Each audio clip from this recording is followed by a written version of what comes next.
तो चलिए शुरू करते हैं हम लोग क्लास 12th के प्रोजेक्ट के बारे में। मैं आपको गाइडलाइंस दूंगा इस प्रोजेक्ट से रिलेटेड अकाउंटेंसी पे जो आपने बनाना है 12th क्लास के बच्चों ने खासकर। तो इसके अंदर पेज 1 पे आप देख रहे हैं गाइडलाइंस, और पेज 2 पे इनको डिटेल्स में बताया गया है। देखिए ये सारी गाइडलाइंस आपको पढ़ लेनी है। याद आपको ये रखना है कि हमें यूनिट 1 पे ध्यान देना है, प्रोजेक्ट फाइल पे, जो 4 मार्क्स की है। यूनिट 2 12 मार्क्स का रिटन टेस्ट जो आपके स्कूल में ही होगा बोर्ड की तरफ से। और यूनिट 3 में आपका प्रैक्टिकल, ये कह लीजिए वीवा वॉइस होगा, जिसके अंदर आपसे सवाल जवाब किए जाएंगे। पेज 3 में आप देख सकते हैं स्कोप है कि भाई हमें कितना काम करना है। इसके अंदर से कुछ चीज़ें अभी कट चुकी हैं, पर कोई बात नहीं, मैं तो आपको सारी सिखा दूंगा। अगला है इंडेक्स। इंडेक्स के अंदर 9 पॉइंट है, जिसपे पॉइंट नंबर 5वां, पॉइंट नंबर 6वां और पॉइंट नंबर 8वां आपको बहुत ज़्यादा ध्यान देना है, क्योंकि यही आपका मेन प्रोजेक्ट है फाइल से रिलेटेड जो आपको बनाना है। कॉम्प्रिहेंसिव प्रोजेक्ट, स्पेसिफिक प्रॉब्लम और सेगमेंट एनालिसिस, तो इस पे आपको सबसे ज़्यादा ध्यान देना है। मैंने इसके अंदर बहुत सारे एग्जाम्पल्स दिए हैं, जिनको देख के आप समझ जाएंगे कि आपको किस तरीके से प्रोजेक्ट को बनाना है। सबसे पहला है unit 1 project file. Project file page number 5 पे आपको दिखाई देगा। इसमें स्टूडेंट को जो बातें ध्यान रखनी चाहिए वो सारी की सारी यहाँ पे लिखी हुई हैं। पहले पेज पे कैसे क्या चीज़ लिखनी है, एक्नॉलेजमेंट कैसे बनेगा और फॉर्मेट कैसा होगा। सबसे इम्पॉर्टेंट बात, ये सब कुछ हैंडमेड प्रोजेक्ट की तरह होना चाहिए। इसमें सब कुछ हैंडमेड होना चाहिए, कुछ भी है इसमें कंप्यूटराइज नहीं लग सकता। ठीक है, अब क्या एजम्पशंस आपने ली हैं, क्या फाइनेंशियल स्टेटमेंट के टूल्स आपने अपनाए हैं, ये सारी बातें इसमें लिखी होंगी। अगली बात है यूनिट 2, जिसमें रिटन टेस्ट होगा। अब रिटन टेस्ट 12 मार्क्स का होगा। इसके अंदर बेसिकली बोर्ड ये जानना चाहेगा कि स्टूडेंट को फाइनेंशियल स्टेटमेंट से कंक्लूजन ड्रॉ करने आते हैं या नहीं आते। मतलब फाइनेंशियल स्टेटमेंट क्या कहती है, क्या वो कंपनी अच्छी है, क्या उसके फाइनेंशियल पोजीशंस अच्छे हैं, ये सारी बातें। यूनिट 3 के अंदर वो आपसे वीवा वॉइस करेंगे, या कह लीजिए आपसे सवाल जवाब करेंगे ओरली। एक बाहर का एग्जामिनर आपसे पूछेगा ये सारी बातें आपके स्कूल में आके, और उसमें वो देखेगा कि जो आपने प्रोजेक्ट बनाया हुआ बाजार से लेके तो नहीं बना दिया, वो अपना होना चाहिए, आपका ऑथेंटिक वर्क होना चाहिए। अब मैं इसको डिटेल में समझाता हूँ। Project work, comprehensive project. ठीक है, कॉम्प्रिहेंसिव प्रोजेक्ट का मैंने आपको एक एग्जांपल दिया है। एग्जांपल यहाँ पे मैसर सुनील कंप्यूटर्स का एग्जांपल है, जिसके अंदर 2 पार्टनर्स हैं। ये 1 साल का सारा खाता उसका दे रखा है। याद रखिए इस प्रोजेक्ट के अंदर तो जीएसटी नहीं है, पर आपको जीएसटी इंक्लूड करना है, और उसके लिए आप मुझे कांटेक्ट कर सकते हैं, मैं आपको दूंगा। नहीं तो आपकी बुक के बैक साइड पे ये प्रोजेक्ट पूरा दे रखा होगा। अब देखिए पेज नंबर 9 पे अगर आप देखें तो मैंने पूरा का पूरा प्रोजेक्ट यहाँ पे आपके सामने कॉपी पेस्ट कर दिया। मेसर्स सुनील कंप्यूटर्स में राहुल और मनोज 2 पार्टनर्स हैं। ये ब्रदर्स भी हैं जो पार्टनर की तरह यहाँ पे पूरा का पूरा बिजनेस कर रहे हैं। ठीक है ना। अब उसके बारे में जो भी लिखा हुआ है, ये मैंने वॉइस इसीलिए डाली है कि थोड़ा बहुत आपको असिस्टेंस कर दूं, पर आपको खुद ही पढ़ना है। पेज नंबर 10 के अंदर भी अभी क्वेश्चन ही चल रहा है, कॉम्प्रिहेंसिव क्वेश्चन है ये एक, जिसके बारे में आपको पता होना चाहिए। देख लीजिए यहाँ पे टोटल रेवेन्यू बता रखा है इन्होंने, जिसमें अलग अलग आइटम्स हैं वो सारे के सारे बता रखे हैं। पेज 11 भी उसी का कंटिन्यूएशन में है, और इसके अंदर सोर्स मटेरियल आपको दे रखा है सारा का सारा। You are required to prepare the following, आपको जर्नल एंट्रीज बनानी है, उनको लेजर्स में पोस्ट करना है, ट्रायल बैलेंस बनाना है, फिर उससे trading and profit and loss account बनाना है।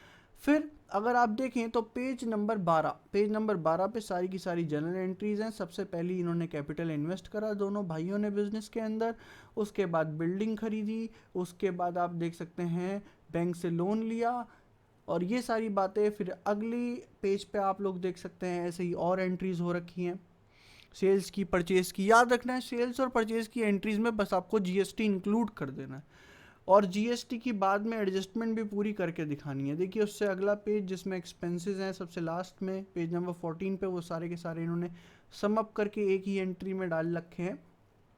इसके बाद पेज नंबर 15 से इन एंट्रीज के ऊपर लेजर बनने शुरू हो गए। एडवर्टीजमेंट का लेजर बना है, अगला है बैंक का लेजर।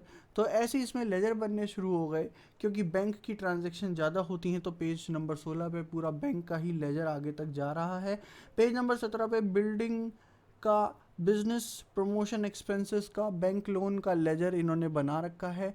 तो ऐसे ही जितने भी लेजर हैं, पेज नंबर 18 पे भी आप देख सकते हैं कैश अकाउंट का, बना रखा है लेजर इसके अंदर, और इन्होंने कंप्यूटर का और डेप्रिसिएशन का लेजर बना रखा है। उसके अलावा अगले पेज पे electricity expenses payable, furniture and fixtures, fee computer students की, और उसके अलावा journal expenses, interest on bank loan, internet expenses, income, ये सारे अलग अलग लेजर्स दे रखे हैं। अब आपने 11वीं में ये बात सीखी है कि जो भी लेजर्स होते हैं सारे के सारे, इन लेजर्स से क्या बनता है, इन लेजर्स से बनते हैं ट्रायल बैलेंस। पेज नंबर 21 पे देख सकते हैं आप मनोज की कैपिटल से रिलेटेड है, और पेज नंबर 22 पे देख सकते हैं आप राहुल की कैपिटल से रिलेटेड है। ये दोनों के दोनों इस क्वेश्चन में ब्रदर बताए गए हैं। और आगे देखें तो सिक्योरिटी डिपॉजिट VSNL, देखिए आजकल भी ऐसा ही होता है कि फ़ोन लेने पे आपको सिक्योरिटी जमा करनी होती है। सारे लेजर ख़त्म होने के बाद पेज नंबर 24 पे आपको ट्रायल बैलेंस मिलेगा राहुल का और मनोज का, जिसे हम तो मैसर सुनील के नाम से भी कह सकते हैं। अब देखिए सारा का सारा ट्रायल बैलेंस है। ट्रायल बैलेंस के बाद उसी से trading and profit and loss account बना दिया गया है।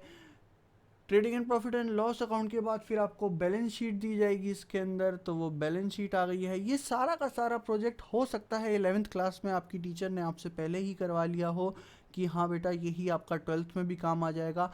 अगर आपने ये प्रोजेक्ट करा हुआ है तो वेल एंड गुड, और अगर नहीं करा हुआ है ये कॉम्प्रिहेंसिव प्रोजेक्ट तो आपको अब करना पड़ेगा। बैलेंस शीट के बाद उसके कुछ रेशियोज निकालने होंगे तो प्रोजेक्ट होता है ख़त्म। नेक्स्ट प्रोजेक्ट आता है सेगमेंट एनालिसिस। देखिए एक बिजनेस में बहुत सारे अलग अलग प्रकार के आप काम कर रहे होंगे तो वो सारे सेगमेंट कहलाएंगे। जैसे फॉर एग्जांपल मैं अगर कॉस्मेटिक्स का भी काम करता हूँ, और मैं मिठाइयों का भी काम करता हूँ, और मैं साइकिल के टायर्स भी बनाता हूँ, तो मैं 3 सेगमेंट्स में हूँ।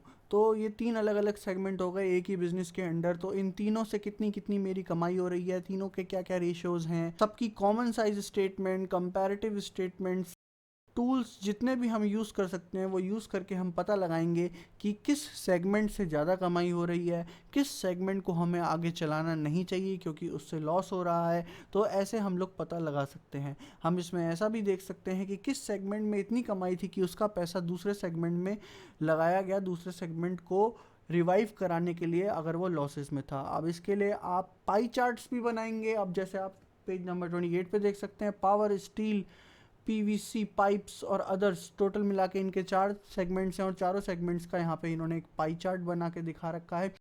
आप चाहें तो इसका एक बार डायग्राम भी बना सकते हैं, वो पेज नंबर 30 पे आपको मिलेगा। अब आपने पेज नंबर 29 को देखा तो देखिए यहाँ पे दोबारा से एक पाई चार्ट आ जाता है। उसके बाद कॉमन साइज स्टेटमेंट की बात होती है। 2 स्टेटमेंट होती हैं, कंपैरेटिव और कॉमन साइज स्टेटमेंट, ये मैं आपको बताऊंगा। फिलहाल के लिए तो मैं आपको एक ब्रीफिंग दे रहा हूँ कि प्रोजेक्ट बनना कैसे है। ये सारी चीज़ें आपको बनानी पड़ेंगी। आपकी फाइल में 3 मेन चीज़ें होंगी, जिसमें से सेकंड चल रही है जिसका नाम है सेगमेंट एनालिसिस। अब पेज नंबर 29 के बाद पेज नंबर 30 पे आप लोग देखेंगे कि ग्राफिकल रिप्रेजेंटेशन दे रखी है रिटर्न ऑन इन्वेस्टमेंट की, ROI की। रिटर्न ऑन इन्वेस्टमेंट का मतलब हमने जितना इन्वेस्ट करा उस पर कितनी रिटर्न आई है, हमने कमाया क्या है असल मायने में वहाँ से। तो वो पेज नंबर 30 के अंदर आपको बता रखा है। ये भी आपको खुद बनाना है, सब कुछ हैंडमेड होना चाहिए, ठीक है। उसके बाद आता है पेज नंबर 31। पेज नंबर 31 में कंबाइंड कंपैरेटिव स्टेटमेंट दे रखी है इन लोगों ने कि पावर से कितना रेवेन्यू हुआ परसेंटेज में, स्टील से कितना हुआ, PVC से कितना हुआ, अदर काम से कितना हुआ, टोटल 100 हो गया। उसके बाद PBIT का मतलब profit before interest and tax कितना था। उसके बाद है कैपिटल एम्प्लॉयड, मतलब पैसा कितना लगा रखा है। उसके बाद है ROI, रिटर्न ऑन इन्वेस्टमेंट, ठीक है। अब सबसे इंपॉर्टेंट होता है सेगमेंट एनालिसिस में कंक्लूजन्स देना और फ्यूचर प्रोजेक्शंस बताना। कंक्लूजन मतलब कि बिजनेस में इन्वेस्ट करना चाहिए या नहीं, और फ्यूचर प्रोजेक्शंस मतलब कि ये बिजनेस आगे कैसा परफॉर्म करेगा। इससे अगला है कैश फ्लो स्टेटमेंट, जिसके अंदर कैश फ्लो स्टेटमेंट से रिलेटेड प्रोजेक्ट है। मैं इसको कहूँगा आपको कि आप इसे ना करें, क्योंकि इसके अंदर कैश फ्लो में इतना कुछ आपसे एग्जामिनर पूछ सकता है जिसकी कोई रीच नहीं है। तो इस प्रोजेक्ट को हम लोग अवॉइड करेंगे। इसके अंदर वैसे तो कैश फ्लो स्टेटमेंट में 3 एक्टिविटीज़ होती हैं, cash flow from operating activity, cash flow from investing activity, जो पेज नंबर 32 पे दे रखी हैं। उसके बाद पेज नंबर 33 के ऊपर cash flow from financing activity के बारे में बता रखा है। ये तीनों एक्टिविटीज़ मिलके बताती हैं कि बिजनेस में कितना पैसों का इनफ्लो या आउटफ्लो हुआ, कितना कैश हमारे पास है या कितना कैश हम लोगों ने खर्च कर दिया। तो कैश फ्लो स्टेटमेंट्स के बारे में बहुत कुछ पूछा जा सकता है, इसलिए हम अपने बच्चों को कैश फ्लो स्टेटमेंट्स को करने की सलाह नहीं देंगे। बाकी अगर आपको आता है तो उसमें कोई दिक्कत वाली बात नहीं है। तो सेगमेंट एनालिसिस करना है आपको, कॉम्प्रिहेंसिव प्रोजेक्ट करना है, और सबसे लास्ट उसके बाद करनी है एक स्पेसिफिक प्रॉब्लम। अब स्पेसिफिक प्रॉब्लम सबसे ज़्यादा इंटरेस्टिंग है। इसके अंदर आप इंटरनेट से किसी भी पब्लिक लिमिटेड कंपनी की बैलेंस शीट को डाउनलोड करेंगे और उस बैलेंस शीट को एनालाइज करेंगे, उसके ऊपर एनालिसिस करेंगे। उसमें आप लोग सारे के सारे रेशोज़ निकालेंगे, उसमें भी आप लोग बार डायग्राम्स बना सकते हैं, पाई चार्ट्स बना सकते हैं। तो ये सारे काम आप उसके अंदर कर सकते हैं। अब देखिए इसके अंदर आदित्य बिरला का एग्जाम्पल दे रखा है हमने, और उसमें देखिए उसको इन लोगों ने आगे क्या करना शुरू कर दिया है, बार ग्राफ्स बनाने शुरू कर दिए हैं, क्या उनके डेविएशन से ये दिखाने शुरू कर दिए हैं। मैंने आपको यहाँ पे एक एग्जाम्पल के थ्रू समझाने की कोशिश करी है कि भाई किस तरीके से आपको एक प्रोजेक्ट बनाना है स्पेसिफिक वाला। इसके अंदर बेसिकली वो कंपनी जिसका डाटा आपने डाउनलोड करा है उसकी फाइनेंशियल स्टेटमेंट्स को फाइल में लगाना है और उसके ऊपर रेशोस कैलकुलेट करने हैं। और जैसे इसके अंदर बता रखा है, कभी नेट प्रॉफिट रेशो ये लोग कैलकुलेट करके दिखा रहे हैं किसी क्वार्टर का। आप इसमें क्वार्टरली बेसिस पे चयन मत करिएगा, मेरा तो इतना मानना है कि उसके ऊपर सारे के सारे रेशोस निकाल दीजिएगा। 15 रेशो हमारे कोर्स में है, वो 15 के 15 रेशोज़ मैं आपसे निकलवाऊँगा। सबकी कंपनी अलग होनी चाहिए, पब्लिक लिमिटेड कंपनी भी हो सकती है, और अगर आप चाहें तो प्राइवेट लिमिटेड कंपनी भी ले सकते हैं, आपके आसपास बहुत सारी मिल जाएंगी। सबसे लास्ट में आपको उसके ऊपर एक कंक्लूजन देना है कि भाई ये कंपनी प्रॉफिटेबल है या नहीं है, पिछले सालों से इसने अच्छा काम किया है या नहीं किया। ये बात आप पेज नंबर 38 पे देख सकते हैं कि कैसे कंक्लूजन देना है।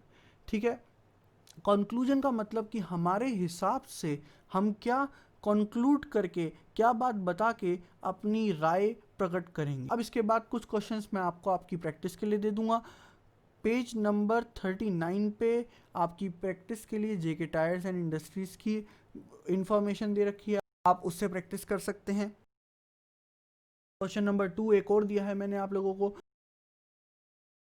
उसके बाद पेज नंबर 40 अगर आप देखें तो उसके अंदर भी मैंने वो क्वेश्चंस आपको दिए हैं जो आजकल उस 12 मार्क्स के एग्ज़ाम में बोर्ड्स में आते हैं। जब आपका बोर्ड का एग्ज़ाम पास में होगा तो इस वीडियो को दोबारा चला के सुनिएगा, आपको फ़ायदा होगा। पेज नंबर 40 और पेज नंबर 41 पे जो क्वेश्चंस गिवन है उन क्वेश्चंस को ट्राई कीजिएगा। दिक्कत हो तो आप मुझसे पूछिएगा, मेरा व्हाट्सएप नंबर आप सबके पास है, और कोई भी दिक्कत हो तो आप मुझसे पूछ सकते हैं।